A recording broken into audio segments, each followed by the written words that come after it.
সকাল বিকালে নাস্তায় প্রতিদিন একঘেয়ে রুটি পরোটা তৈরি না করে কিন্তু মাঝে মধ্যে এরকম লাচ্ছা পরোটাও তৈরি করতে পারেন। রুটি পরোটা খেতে তো তরকারির প্রয়োজন হয়, এই মিনি লাচ্ছা পরোটাগুলো খেতে কিন্তু আমার কোনো রকমের কোনো তরকারির প্রয়োজন হয় না।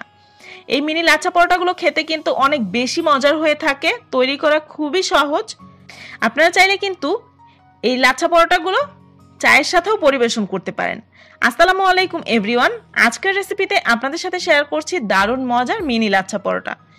আশা করছি আজকের রেসিপিটা আপনাদের কাছে ভালো লাগবে। যদি ভালো লেগে থাকে তাহলে চ্যানেলটি সাবস্ক্রাইব করার অনুরোধ রইল। লাচ্ছা পরোটা তৈরির জন্য এখানে আমি নিয়ে নিয়েছি মেজারমেন্ট কাপের 2 কাপ পরিমাণ ময়দা। এর মধ্যে দিয়ে দিচ্ছি আধা চা চামচ পরিমাণ লবণ, সেই সাথে 2 টেবিল চামচ পরিমাণ চিনি। চিনিটা চাইলে আপনারা একটু কমেও ব্যবহার করতে পারেন। সেই সাথে দিয়ে দিয়েছি 2 টেবিল চামচ পরিমাণ গুঁড়া দুধ। তবে আমার কাছে একটু চিনি বেশি ব্যবহার করলেই খেতে ভালো লাগে, খালি মুখেই কিন্তু এগুলো সুন্দর মতো খাওয়া যায়। শুকনো উপকরণগুলো সুন্দর মতো মিশিয়ে নিয়ে এখন এর মধ্যে দিয়ে দিচ্ছি 2 টেবিল চামচ পরিমাণ রান্নার রেগুলার তেল। চাইলে কিন্তু টেস্টটাকে আরও বাড়ানোর জন্য এখানে ঘি ব্যবহার করতে পারেন, সেক্ষেত্রে কিন্তু সুন্দর একটা ঘিয়ের ফ্লেভারও পাওয়া যায় পরোটাগুলো থেকে। তেলটা দিয়ে সুন্দর মতো ময়দার সাথে সবকিছু একসাথে মিশিয়ে নিচ্ছি। অবশ্যই একটু সময় নিয়ে ঘষে ঘষে তেলটাকে সুন্দর মতো মেশাতে হবে। যখন দেখবেন এরকম চাপ দিলে একটা দলা পাকিয়ে যাচ্ছে, আবার আলতো হাতে প্রেস করলে কিন্তু ভেঙেও যাচ্ছে। এখন রুমের স্বাভাবিক তাপমাত্রার পানি অল্প অল্প করে দিয়ে আমরা নর্মালি রুটি পরোটা তৈরি করার জন্য যেরকম ডো তৈরি করি ওই রকম একটা ডো তৈরি করে নিতে হবে।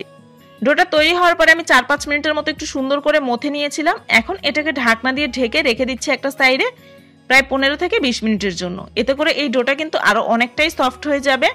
এর ফাঁকে আমরা একটা মিশ্রণ তৈরি করে নিচ্ছি। এখানে নিয়ে নিয়েছি আমি 2 টেবিল চামচ পরিমাণ কর্নফ্লাওয়ার, সেই সাথে রান্নার রেগুলার তেল দিয়েছি এখানে 2 টেবিল চামচ পরিমাণ। চাইলে কিন্তু এ পর্যায়ে তেলের পরিবর্তে ঘি ব্যবহার করতে পারবেন। এখন এই উপকরণগুলো সুন্দর মতো মিশিয়ে রেখে দিচ্ছি একটা সাইডে। এদিকে যেই ডোটা রেস্টে রেখেছিলাম সেটাকে আমি আবারও 1-2 মিনিটের মতো একটু মথে নিচ্ছি। এখন এখান থেকে কিছুটা আমি ডো নিয়ে নিয়েছি।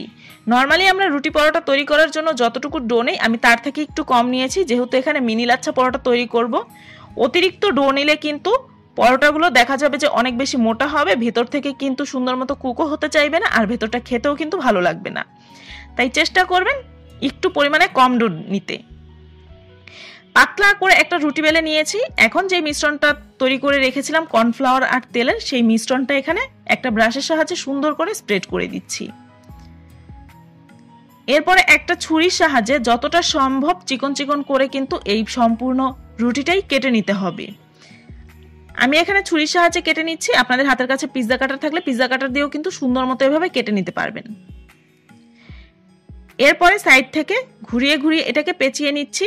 দেখতেই পাচ্ছেন যে কাজটা আমি কিভাবে করছি, বলে বোঝানোর কিছু নেই, এটা দেখে একটু বুঝে নিতে হবে। সবগুলো এভাবে রোল করে নিয়ে এখন এটাকে এভাবে ঘুরিয়ে নিচ্ছি, আর এই শেষের মাথাটার অংশটা আমি নিচের দিকে দিয়ে এটাকে একটু চেপে দিয়েছি। এখন এক পিস করে নিয়ে এটাকে হাত দিয়ে প্রেস করে নিলেই হয়ে যাবে, কোনো রকমের মেলাবেলির ঝামেলা নেই। তবে আপনারা চাইলে কিন্তু একটু বেলে নিতে পারেন। ছোট পরোটা তৈরির সবচেয়ে বড় সুবিধা হচ্ছে একসাথেই আপনি 3-4টা করে ভেজে নিতে পারবেন। একটা ফ্রাই প্যানের মধ্যে আমি সামান্য একটু তেল দিয়ে দিচ্ছি, আর এখন এর মধ্যে একে একে তৈরি করে রাখা লাচ্ছা পরোটাগুলো দিয়ে দিচ্ছি। প্যানটা যদি আরো বড় হয় বা রুটির সাইজগুলো যদি আরেকটু ছোট করেন সেক্ষেত্রে কিন্তু একসাথে 4টা পর্যন্ত ভেজে নিতে পারবেন।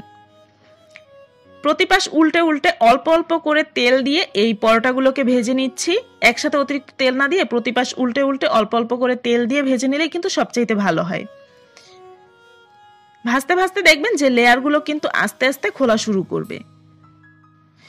আর যদি দেখেন যে এমনিতে না খুলছে সেক্ষেত্রে কিন্তু পরোটাগুলো যখন প্রায় হয়ে যাবে ওই পর্যায়ে একটা চামচ দিয়ে সুন্দর করে ছাড়িয়ে নিলেই কিন্তু এই পরোটাগুলো লেয়ারটা এমনিতেই খুলে আসবে। 2 পাশ থেকে যখন একটু এরকম কালার হয়ে এসেছে ওই পর্যায়ে আমি এগুলোকে নামিয়ে নিচ্ছি। চুলার হিটটাকে চেষ্টা করবেন মিডিয়াম লোয়ের মাঝামাঝিতে রেখে একটু সময় নিয়ে ভাজতে, এতে করে ভেতর থেকেও সুন্দর মতো কুক হবে আর উপরটাও কিন্তু একদম ক্রিস্পি হবে। এটা খালি খালি খেতেই কিন্তু অনেক বেশি মজার হয়ে থাকে। বিশ্বাস না হলে একবারের জন্য হলেও বাসায় তৈরি করে দেখবেন, কেউ হতাশ হবেন না এটুকু বলতে পারি। এই পরোটাগুলো খেতে কিন্তু অনেক বেশি মজার হয়ে থাকে, আর প্রতিটা পরোটাই কিন্তু লেয়ারগুলো সুন্দর মতো এভাবে খুলে গিয়েছে। এই পরোটাগুলো দেখতে যতটা সুন্দর লাগছে, খেতেও কিন্তু অনেক বেশি মজার হয়ে থাকে। আশা করছি আজকের রেসিপিটা আপনাদের কাছে ভালো লেগেছে। যদি ভালো লেগে থাকে ভিডিওটিতে একটি লাইক দিয়ে ফ্রেন্ডস অ্যান্ড ফ্যামিলির সাথে আমার আজকের রেসিপিটা শেয়ার করবেন। আমার চ্যানেলটা যদি এখনও সাবস্ক্রাইব করে না থাকেন তাহলে প্লিজ আমার চ্যানেলটা সাবস্ক্রাইব করবেন। সবাই খুব বেশি ভালো থাকবেন। আল্লাহ হাফেজ।